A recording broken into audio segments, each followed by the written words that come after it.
ഞങ്ങളിന്ന് വന്നിരിക്കുന്നത് 2 ക്യാമറകളെ പറ്റി പറയാനാണ്. DJയുടെ പുതിയ പോക്കറ്റ് 3, പോക്കറ്റ് 4. നമുക്ക് ശരിക്കും ഈ പോക്കറ്റ് 4 വാങ്ങേണ്ട ആവശ്യമുണ്ടോ ഇപ്പം? തീർച്ചയായിട്ടും ഉണ്ട്. 4 ഇറങ്ങിയിട്ട് കുറച്ച് ദിവസമായിട്ടുള്ളൂ. പുതിയ ക്യാമറയാണ്. നോക്കാം.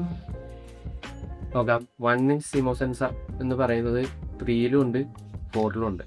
അപ്പോൾ പിന്നെ ഈ സെയിം സെൻസർ ഉള്ളതുകൊണ്ട് എന്താണ് പുതുമ? അത് ശരിയാണ്, സെയിം സെൻസറാണ് നമ്മൾ ഉപയോഗിച്ചത്, നടക്കില്ല. പിന്നുള്ളത് 4K 240 ഫ്രെയിംസിൽ എടുക്കാന്ന് പറയുന്നതാണ്. 4K 240 ഫ്രെയിംസിൽ എടുക്കാന്ന് പറഞ്ഞാലും അത് സ്ലോ മോഷനിൽ മാത്രമേ പറ്റുള്ളൂ. നോർമലി നമ്മൾ ഷൂട്ട് ചെയ്യുമ്പോൾ 4K 60 നമുക്ക് എടുക്കാൻ പറ്റുള്ളൂ. അതിലും തറപ്പൊന്നുമില്ല. ഇല്ല, തപ്പായി. 14 സ്റ്റോപ്പ് ഡൈനാമിക് റേഞ്ച് അല്ലേ? 14 സ്റ്റോപ്പ് ഡൈനാമിക്, അതാണ് അവർ പറയുന്ന മെയിനായിട്ട് സാധനം. പക്ഷേ ഈ 14 സ്റ്റോപ്പ് ഡൈനാമിക് റേഞ്ച് നമുക്ക് കിട്ടണമെങ്കിൽ നമ്മൾ D-Logലോ അല്ലെങ്കിൽ അത്രയും പ്രൊഫഷണൽ ആയിട്ടുള്ള സാധനങ്ങൾ ഷൂട്ട് ചെയ്യണം. അല്ലെങ്കിൽ സത്യം പറഞ്ഞാൽ വലിയ വ്യത്യാസം നമുക്ക് മനസ്സിലാവില്ല. അല്ല, എന്തായാലും നമ്മൾ 14 സ്റ്റോപ്പ് തരുന്നുണ്ടല്ലോ, അത് ശരിയാണ്. 14 സ്റ്റോപ്പ് ഡൈനാമിക് റേഞ്ച് തരുന്നുണ്ട്. പക്ഷെ ആവശ്യമുള്ളവർക്ക് മാത്രമാണ് അതുകൊണ്ട് ഉപകാരമുള്ളൂ. അല്ലാതെ നമുക്കിപ്പോൾ സാധാരണ ഒരാൾക്ക് അത് ഉപകാരമില്ല. അതാണ് ഞാൻ ഉദ്ദേശിച്ചത്. ഇല്ല, പ്രൊഫഷണൽസിന് അത് വളരെ നല്ലൊരു സാധനമായിരിക്കും. പിന്നെ ഇതിൽ 2 കസ്റ്റമൈസേഷൻ ബട്ടൺ വരുന്നുണ്ട്. അതിൽ നമുക്ക് ഇഷ്ടമുള്ള സാധനങ്ങൾ കസ്റ്റമൈസ് ചെയ്യാം. നല്ലൊരു ഓപ്ഷനാണ്, നല്ലൊരു പരിപാടിയാണ് അല്ലേ? നമുക്ക് നല്ലൊരു ഓപ്ഷനാണ്. 2 ബട്ടൺ തരുന്നുണ്ട്, 2 നമുക്ക് ഇഷ്ടമുള്ള സാധനം സെറ്റ് ചെയ്യാം. ഇതാണ് എനിക്കത് ഏറ്റവും കോമഡി ആയിട്ട് തോന്നിയത്. ഇതിലൊരു സെൽഫി ലൈറ്റ് ഉണ്ട് അല്ലേ? അല്ലേ? ഈ സെൽഫി ലൈറ്റ് ഭയങ്കര ഗിമിക്കാണ്. നമുക്കതിൽ സത്യം പറഞ്ഞാൽ ഭയങ്കരമായ ലൈറ്റ് നമുക്ക് കിട്ടുമൊന്നുമില്ല. ഇതൊരു പേരിന് ഒരു ലൈറ്റ് സെറ്റ് വെച്ചിട്ടുണ്ടെന്ന് പറഞ്ഞു.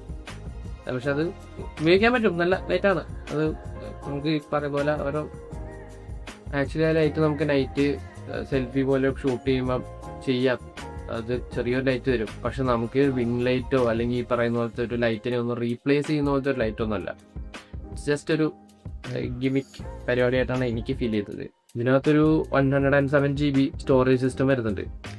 ആക്ച്വലി ഭയങ്കര ഹൈ സ്പീഡ് ആയിട്ടുള്ള ഒരു സ്റ്റോറേജ് സിസ്റ്റമാണ്. അത് നമുക്ക് റീഡ് ആൻഡ് റൈറ്റ് ഒക്കെ ഭയങ്കര സ്പീഡാണ്. അതിൽ നമുക്ക് വീഡിയോ ഒക്കെ എടുത്തിട്ട് നമുക്ക് ഫയലൊക്കെ കോപ്പി ചെയ്യാനും പരിപാടിയൊക്കെ ഭയങ്കര സ്പീഡായിട്ട് നടക്കും. അതിലുള്ള സ്റ്റോറേജ് 107 GB വരെ തരുന്നുണ്ട്. പോക്കറ്റ് 4 ബേസിക്കലി ഒരു പോക്കറ്റ് 3S എന്നൊക്കെ പറയാവുന്ന ഒരു ജസ്റ്റ് ഒരു ജമ്പ് മാത്രമായിട്ടാണ് എനിക്ക് ഫീൽ ചെയ്തിട്ടുള്ളത്. 4 ഇറങ്ങിയതുകൊണ്ട് തന്നെ 3ക്ക് വില കുറഞ്ഞിട്ടുണ്ടാവും. അപ്പം നമുക്കൊരു നല്ല ഡീൽ 3 കിട്ടും. 3 ഓൾറെഡി കയ്യിലുള്ളവർ ഒരിക്കലും 4 എടുക്കേണ്ട ആവശ്യമില്ല. കാരണം അതിന് മാത്രം ഒരു ജമ്പ് അതിലോട്ട് വന്നിട്ടുമില്ല. ഈ 4 എടുക്കാൻ വേണ്ടി ഇരിക്കുന്ന ആൾക്കാർ കുറച്ചുകൂടി വെയിറ്റ് ചെയ്ത് കഴിഞ്ഞാൽ നമുക്ക് 4 Pro ഇറങ്ങും, 2 ക്യാമറ വരുന്നത് അല്ലേ? അതെ, അതെടുത്തിറങ്ങുന്നുണ്ട്. പിന്നെ അതെടുക്കുന്നതായിരിക്കും നല്ലത്. അതെ, 4 Pro വരുന്നുണ്ട്, 2 ക്യാമറ. ഇനി അടുത്തൊരു കമ്പാരിസണായിട്ട് എത്താം. You boys twins? Nah, we cousins.